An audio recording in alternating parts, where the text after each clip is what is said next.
Hey guys, thank you for joining us for our final video on understanding your financials and part of this series.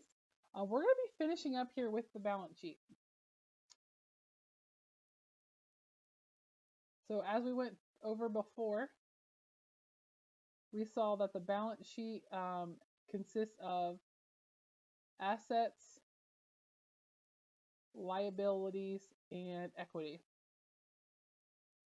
So assets are things you own, liabilities are when you owe someone else, and equity is a little bit of a weird type of account, so we'll get into that a little bit. But basically, it's money that you have put into the business or the money that your business has earned over time. So let's go over liabilities. So obviously we have our credit cards. That's us owing somebody else. Credit cards you treat just like a bank account. In QuickBooks, you'll enter all of your transactions. There's actually a special way to enter it. Enter credit card charges is its own section.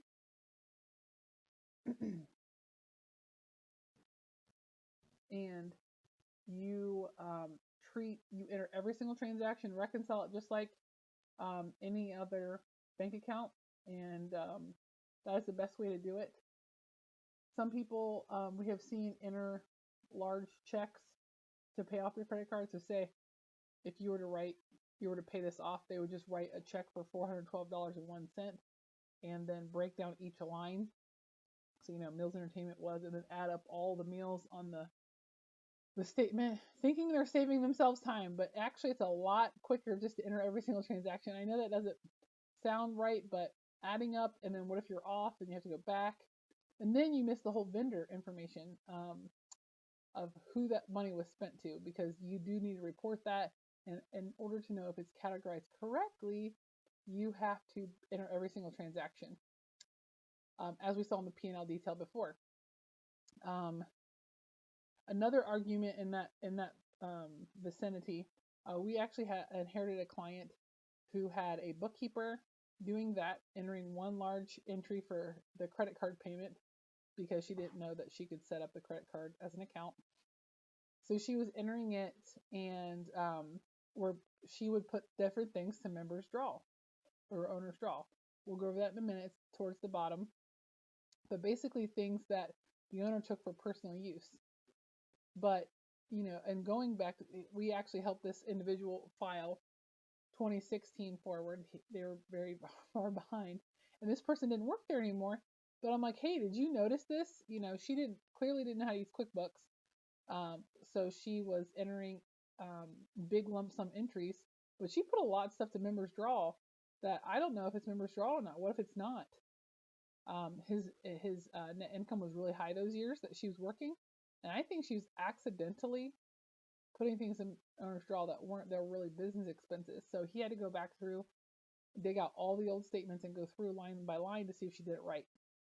So it's way quicker just to enter your credit cards just like a bank account and enter every single transaction and reconcile it like a bank account. So those are where those numbers come from. The balance as of a certain date. The next one on the list is gift card liability, very common for boutiques. This is either items that you actually sell, like gift cards you actually sell, or if you run your gift cards through, when a client does a return, you run it through gift card liability, is a better way to say it. So that's what that number consists of. That's why it's a weird, wonky number, because there's returns on there. So that would be also a return with sales tax when that happens. So that's where that money goes. I know that every point of sale is different, but you do need to make sure that your point of sale is giving you the most accurate information. I know we found that Shopify, that sales report will show you if any were sold or redeemed, but it does not show you on that report if any returns were converted to gift card liabilities. So you will have to run a separate report to find those out of Shopify, that is. I also just would say that you make that as a once a month entry and not enter every single transaction. The next one down is sales tax. This is money collected on behalf of the state that you collect from your customers and pay back to the state. I will say that brick and mortar, you normally have more because every sale is taxable unless it's online and out of state online. But because most of their sales are in state, that's why theirs is so much more. If you are an online boutique or an online wholesaler and you sell in multiple states, I'm sure everyone's already familiar with the whole Nexus thing. I would not be too awful afraid of Nexus. There's no way that you would even be on the radar of anyone but maybe your home state. So what I would do is, first of all, if you're not sure if you have Nexus, run the reports in Shopify. You're looking for volume of transactions and amount of sales. And then the ones where you're getting close to 100 in volume of transactions or 100,000 in dollar amount in sales, you want to look at those particular states. I would just Google, Georgia Nexus tax law or Ohio and see what their limits are, and run your reports to match that 12-month limit and see if you're close or if you're ready, if you are liable. And then all you do is turn on sales tax for that state, and then you set up an account with that state's tax department. If you are a HarQuin client, we can do this for you. We can audit Nexus for you, and we can also register you with all the states you're liable for, as well as pay sales tax. So if you are a multi-state where you collect sales tax in multiple states and you pay it out multiple states, I would recommend making sub-accounts to your sales tax payable account so that you can keep track of what state you owe. Say this looks like a lot of money, like normally a boutique might have just $1,000 and every month it gets zeroed out if they're a monthly payer. But what if you're an annual payer? How do you know if that number is accurate until all the way in the year you pay one state annually? So I would recommend you make sub-accounts for every state that you're liable for so that there's no way of confusion. And so when you do make that sales tax payment, it zeroes out the period of time that you paid and you know you did it right. The next one down is capital loans. I think we went over this briefly, but I will hit this up again. So capital loans, there's a two-part entry when you get one. First, you're going to record the amount that hit your bank account. The next thing you're going to record is the amount of interest. The amount of interest that Shopify, PayPal, any capital loan charges you. There's Office Square. I forgot about that one. They are interest guaranteed. So that means if you decide to pay this loan off one day after getting it, you still have to pay this $27.30 or whatever your interest is on your agreement with that company. So a lot of loans will give you, that you're able to pay off anytime without penalty. This is not the case. You're going to pay the interest no matter what. So it has to be entered on the front end. So you're going to have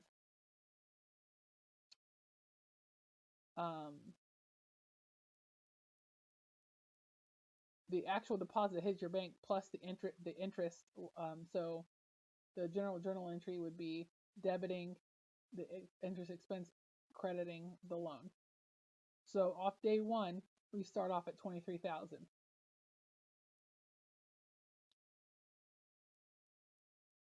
You would treat this just like a bank account and reconcile it. Like I said earlier, looks like this particular Shopify loan is actually coming out of their bank account, but a lot of Shopify loans actually are deducted on the front end before they pay you.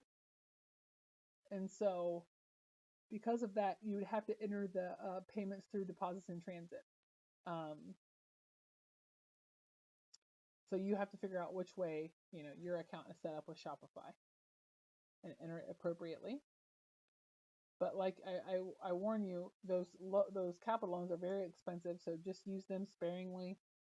If at all, try not to use them just because of how expensive they are. Some other loans that you might have down here is a personal loan from your parents or your friend who loaned you money. If you have a building where you sublet and maybe someone gave you a deposit to hold on to as the not landlord, but I don't know the technical term, but you're renting and they're renting from you. If that's the case, that would be another current liability. Anytime you have someone's money that's not yours that you'll have to give back is a liability. So there's the summary of liability there. And now we're going to hit up the most weirdest type of account for small business owners to understand. So first, we'll hit the easiest one up. Members draw and contributions is like your owner's bank account within the business. So most of the time, you're going to see this as a negative account because you've taken out more money for personal use than you put in. But if you're a brand new business, you're going to see this as a positive number. That just means you've invested more into your business than you've taken out. Eventually, it'll go negative, and it'll go negative perpetually. And it's okay to be negative. That just means that's where you code things when you buy something, on accident for personal use out of your business account, or you transfer money out to pay yourself as an owner. That's not obviously through a W-2. So that's all that means. You're right there. You're just seeing the net. If you ever wanted to break down more detail of what that consists of, you could do sub-accounts. Some sub-accounts could be if you want to track any income tax payments that went through your business that weren't a write-off. I will tell you that payments to income tax, unless you're a C Corp and maybe an S Corp, I'm pretty sure it's just C Corp, is a business expense. The rest, it's an owner's draw because that income is going on your personal taxes and therefore you're paying personally for your taxes. Same with if you have state tax or the only one you're allowed to write off as a business expense is if you have local taxes, like city taxes. So you could do maybe a subcategory of taxes. You could do some people do a subcategory of like childcare. Anything that the owner wants to track, that's obviously not a business expense, but still wants to have some kind of tracking. You can put it into a sub account of members draw. But basically, that is anything that's going in or out for personal use. So there's a lot of stuff that this owner bought out of their personal account. But as you can see at the end, it's a lot of withdrawals, paying a personal credit card, paying income taxes, paying for a personal car. So that way you can still run it through your business account if you want to, but it's not touching your profit and loss statement. The next is retained earnings. I will explain that after I explain what net income is. So net income, this matches the P&L. So if we run a profit and loss statement right now, the last fiscal year. Let me do this over.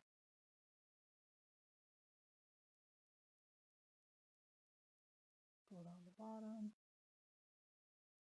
Make it smaller so you can see it. See, this is why I like the desktop version. I can see two things at once. Okay. So see this net income? That's where it posts on the balance sheet. So this is always the same. So that's what the net income is.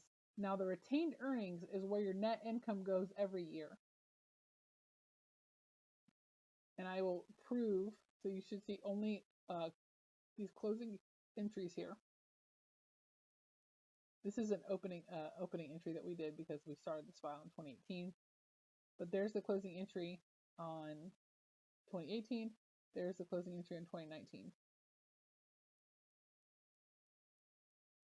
So watch the net income right here. If I go to the next year, it resets it and puts the $26,000 in retained earnings. So watch it. This is going to go away and it's going to go up here. There's no net income on January 1st because there's nothing on the P&L for January 1st. So if I probably move it at least into February, there'll be a net income. So this retained earnings is really where your net income goes. I won't say to die every year, but that's how the software resets itself to start a new fiscal year. So that's all that means. There really shouldn't be anything in retained earnings except for your opening entry when you're starting a brand new QuickBooks file, and then the closing entry every year. There should be nothing else in retained earnings. And your net income, like I said, comes 100% off your profit and loss statement. And then, so yes, so part of, remember we talked about in the last 2 videos ago about looking at your profit and loss detail. You also want to double check this account and look at the detail to make sure that there's nothing in here that's a business expense. So say the CVS was really supposed to be business. Right now, it's not hitting the profit and loss statement, so therefore it's not counting as a business expense. But if this was a business expense, you need to change the account here to an actual expense account somewhere down here, whatever bucket it goes into. So keep that in mind, that you definitely want to be auditing down here too to make sure that everything in there really was personal and not business expense. So thank you for watching the last video of our series, Understanding Your Financials. And like I said, please reach out and let us know if you have any questions at all about what we went over, and if there is any videos you would like to see that we can make for you. All right, and then also, if you need any type of service, whether it be bookkeeping, payroll, sales tax, consulting, QuickBooks training, we can definitely help you. Just please reach out to us. You can either go to boutiquebookkeeping.co or and fill out an estimate, or just shoot us an email at admin@boutiquebookkeeping.co. Thank you so much.